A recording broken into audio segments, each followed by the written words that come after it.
بسم الله الرحمن الرحيم الحمد لله رب العالمين الصلاة والسلام على رسول الله صلى الله عليه وعلى آله وأصحابه وسلم ዛሬ እስከ አንድ ነገር እንወያይ በመካከላችን ያለን የጓደኝነት ሚስጥር ጥልቀቱ ምን ያክል ነው ልብ ለልብ እንገናኛለን ሆድ ለሆድ እንተማመናለን አንተማማም ያንዳችንን ሚስጥር አንዳችን እንጠብቅለታለን የጓደኝነት ጽንሰ ሐሳብ ምን ያክል ገብቶናል በህይወታችን በተደጋጋሚ ከመንፈጽማቸው ጸያፍ ስተቶች ውስጥ አንዱና ዋነኛው የሌሎችን ሚስጥር መዝራት ሚስጥርን አለመጠበቅ የታማኝነት ጉድለት የወንድነት ልክ የስፍሩ መጠን መቀነስ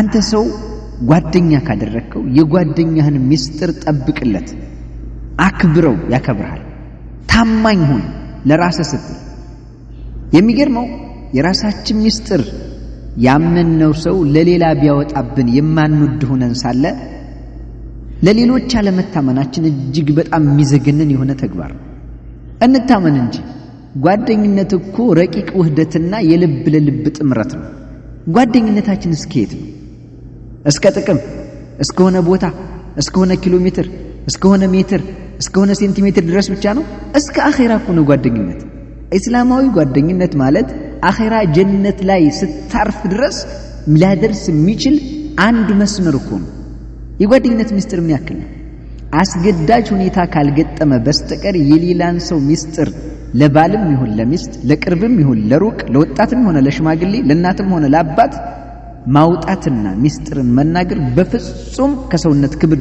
ዝቅ የሚያደርግ የወራዳ ሰው ተግባር ሚስጥራችሁን ጠብቁ የጓደኛችሁን ሚስጥር ጠብቁለት ጸብ እንኳን ቢፈጠር በመካከላችሁ ክፍተት እንኳን ቢፈጠር በጓደኝነታችሁ ጊዜ ሐቢቢ ሐቢቢ በመተባባልበት ጊዜ የነገረህን ሚስጥር ጠብቀህ ቆይ ይሄ የወንድነት የክብር መገለጫ ነው የጓደኛው ሚስጥር እንደዋዛ ለሚስቱ ይናገራል ሚስቱ ለቅርብ ጓደኛዋ ትናገራለች ያቺ ደግሞ ለሌላ ለቅርብ ጓደኛዋ ወይም ለባሏ ወይም ለጓደኛዋ ወይም ለጎረቤት እያለ ያደባባይ ሚስጥር ይሆናል የሰውነት ጽንሰ ሐሳብ አልገባንም ማለት ነው እኮ እንደዚህ ከሆነ አንተ ሰው ለጓደኛ ከጓደኛ ለጓደኛ እንኳን ለከለ የምትነግረው ሚስጥር አለ ለከለ የማትነግረው ሚስጥር አለ የብዙ ሰው ጓደኛ ልትሆን ትችላለህ ለሁሉም ያለ የጓደኝነት ጽንሰ ሐሳብ ግን ራሳቸው ጋር የሚቆም በእነሱ ልክ የተለካ የነሱ ሚስጥር አንተ ለሁሉም ቢሆን ሚስጥራዊ ሳጥን ሆነ ያንዳቸውን ለአንዳቸው ሳታጋጭ መርሁን ጠብቀህ መቀጠል የምትችል አይነት ጓደኛ ስትሆን ነው የጓደኝነት ጽንሰ ሐሳብ ገባህም ይባላል የቤቷን መከፋት ለጓደኛዋ ትናገራለች ሴቷ ወይዘሮ ጓደኛ ለባሏ ትናገራለች እሱ ደግሞ ለጓደኛው ይናገራል ጓደኛው ለጎረቤቱ ይናገራል እንደዚህ እያለ በመጨረሻ መቆራረጥ መቀያየምና እጅግ በጣም መዘዘኛ የሆነ ትልቅ ደረጃ ደም እስከ መፋሰስ የሚደርሱ የሆኑ ጸቦች የሚፈጠሩት በነገረኝነት ሚስጥርን ጠብቅ እንጂ ከዚህ አይነት ጥፋት የሚተርፈው አላህ ያዘነለት እጅግ በጣም ውስን ሰው ነው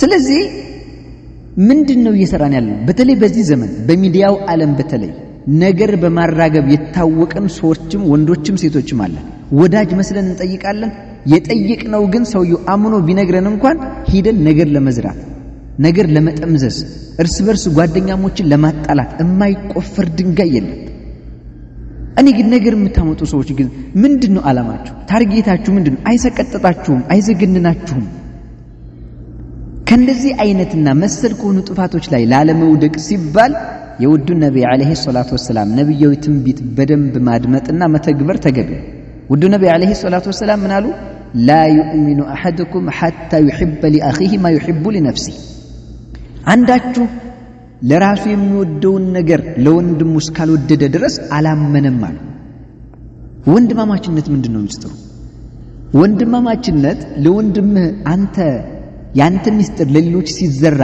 እንደሚያምህ እንደሚዘገንንህ እንደሚያሳፍርህ እንደሚያሳቅቅህ ሁሉ የወንድምህ ሚስጥር አንተ ጠብቅለት ጓደኝነት ሲኖር አይደለም ስትቸገር ሲከፋህ ፈገግታውን አይተህ ደስተኛ የምትሆንበት ነው ጓደኝነት ማለት በምንም አይነት ሚዛን ቢሆን የወንድምህን የወዳጅህን ሚስጥር ለሌሎች አታውራ ቢላህ አለይኩም ለራስህ ክብር ይኑርህ የወንድነት እሴት ይኑርህ። በተለይ ነገረኛ በወንድ ሲሆን እንዴት እንደሚያስጠላ እንዴት እንደሚያሳፍር ወላሂ። አንተ ወንድነት በራሱ እኮ የሆነ ሞራል አለው። የሆነ እኮ ሴት እንኳን ወንድን ብትናገረው ለሞራሏ ስትል ማትናገረው ብዙ ነገር አለ። الرجال قوامون من النساء የተባለው ከዚህ አንፃር እኮ አሁን ሴት ተመታች ብለህ ትማታለህ? ሴት አትመታም። መምታት አቅተው አይደለም ግን ይሆናል አይደል? የወንድነት ሞራል አይፈቅድልህም። ወንድ ነገረኛ ሲሆን የበለጠ ይዘገንናል። ሴትም ቢሆን ደግሞ ሱናን ተረዳች የምትባል ሴት መንሃጅ አቃለው የምትባል ሴት ነገረኛ ስትሆን የአላህ መሽአት ነው እንደማለት ይልቅ በቅናት በምቀኝነት በክፋት በመሰል በሆነ ነገር የሌለበትን ወንድ ላይ ምስጭን ነገር የምታመላለስ የሆነች ሴት ረሱል አለይሂ ሰላቱ ወሰለም ጀነት አትገባም ነው ያሉት። ሞራላችንን ክብራችንን እኛነታችንን እንጠብቅ እንጂ ሚስጥር እንዲጠበቅ ትወዳለህ አይደል? ያንተ ሚስጥር ለማንም እንዳይወጣ ለማንም እንዳይወጣ ሚስጥር አድርገህ መጠበቅ የምትፈልገው ነገር አለ። ይሄ ሚስጥር እንዲጠበቅልህ ከፈለግ እንግዲያውስ አንተ የሌሎች ሚስጥር ጠብቅ። አንተ የሌሎች ሚስጥር በጠበቅከው ልክ ያንተ ሚስጥር ይጠበቅልሃል። ለራስህ የምትጠላውን በወንድምህ ላይ ለምን ትፈጽማለህ? ሚስጥርህ ወጥቶ ማግኘት እንደማትፈልገው ሁሉ አንተም የሌሎች ሚስጥር በየትም ቦታ ታዝረክርክ ጠብቅ እንጂ። አንተ በዚህ ዘመን እኮ ስልክ እኮ በአሻራ ነው የሚከፈተው። አንተ ዝም ብለህ አፍን ትከፍታለህ እንዴ? የትም ቦታ የጓደኛህን ወዳጄ ነው የምትለው ስታገኘው ሐቢቢ ብለህ የምታቅፈውን ወንድምህን የተለየው ጊዜ በጀርባው የምትወጋ ቀስት የምትወረውር ስለሱ መጥፎ የምትናገር ልክ እንዲሁ ወንድምህን ሚስጥሩን እንድትዝራበት አትፍቀድ። ያንተ ሚስጥር ሲዘራ እንደሚዘገንን የወንድምህን ሚስጥር አትዝራ። ያመንከው እንዲከዳ እንደማትፈልገው ሁሉ አንተም ላመነህ ሰው ታማኝ ሁን። የስነ ምግባሩ ቁንጮ የሞራል ልዕልናው ከፍታ ሞዴል የሆኑት ነብዩ አለይሂ ሰላቱ ወሰለም ምን አሉ? አድል አማነተ ኢላ መን እተመነክ ወላ ተኹን መን ኻነከ። አድል አማነተ ኢላ መን እተመነክ፣ አምኖ ለሰጠህ ሰው አማናውን አድርስለት። ወላ ተኹን መን ኻነከ፣ የካደህን ሰው ዘግናኝ ነገር የፈጸመብህን ሰው በደል የሰራብህን ሰው ሸፍጥ የሰራብህን ሰው እንኳን እንዳትክደው። እሱ ጠላኝ፣ እሱ ነገረኛ ሆነ፣ እሷ ነገረኛ ሆነች፣ እሷ የኔን ሚስጥር ዘራችሁ፣ አሳፈረችኝ፣ አዋረደችኝ፣ አዋርዳታለሁ አትበል። ሽንት በሽንት አይጸዳም፣ ነጃሳ በነጃሳ አይጸዳም። ስለዚህ ማንም ሰው ስላንተ ያወራ፣ ማንም ስላንተ የፈልገውን ነገር ይናገር፣ አንተ ግን በወንድነት መርህ ላይ ቁም። በትክክለኛ የሱና ሴት መርህ ላይ ቁሚ። ማንም የፈልገውን ያወራ፣ አንቺ ግን ጥብቅና ጥንቁ ሆነች እስከቆየሽ ድረስ አላሁ ሱብሓነሁ ወተዓላ ክብርሽን ሞገስሽን ከፍ ያደርገው ነው የሚሄደው። በዚህ ዘመን በሚያሳዝን በሚዘገንን በሚሰቀጥጥ መልኩ የሌሎችን ገመና ለማዋረድ የመሰላቸው በምቀኝነት በክፋት በቅናት ተነሳስተው የሌሎችን ገመና በመፈላፈል ኸይረኛ መስለው መጥተው ሸረኛ ሆነው የሚመለሱ ሴራ በልባቸው ውስጥ ደብቀው የሚመጡ እጅግ በጣም ብዙ አይነት ወንዶችና ሴቶች አሉ። ራሳችን ልንጠብቅ ይገባል። ሐቂቃ ነገረኝነት እጅግ በጣም ርኩሰት ነው፣ መጥፎነት ነው። ሰው ቻል አድርጎ ዝም ሊላችሁ ይችላል። ነገር ግን አላሁ ሱብሓነሁ ወተዓላ ይተሳሰባችኋል። እያንዳንዱ ነገር ላይ ትጠይቃላችሁ። ማንም ላይ የሌለበትን የሆነ ድርጊት አትለጥፉ። ማንም ላይ ልታገቡ ፈልገሽ ነበር አይደለ? እሱ ሌላ ገባ እና ምን ይጠብስ? በቃ አገባ እኮ ነው። ሌላ ምንም የሚሆነው ነገር የለም።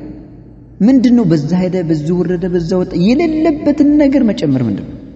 ወንድ ሆነህ ነገር ከዛ ከዚህ ከላይ ከታች ማመላለስ ምንድነው? ወጥ ሰሪ መስል ካንዱ ከዛ ከዚህ ማለት አረ ተደበቁ። ኢና ሊላሂ ወኢና ኢለይሂ ራጂዑን። ይህ የሚዘገንን የሚያሳፍር የሆነ ነገር ነው። ከነገረኝነት እንቆጠብ፣ ቁጥብ እንሆን። ሐቂቃ እጅግ በጣም የሚዘገንን የሆነ ተግባር ነው። ሰው የሌለበትን ያለበትንም ቢሆን እኮ ሰው የጓደኛህን የአማኝ ወንድምህን የእህትሽን የጓደኛሽን የታላቅሽን የታናሽሽን የወንድምሽን የማንንም ገመና ቢሆን ድብቅ ሲደረግ ነው አደቡ።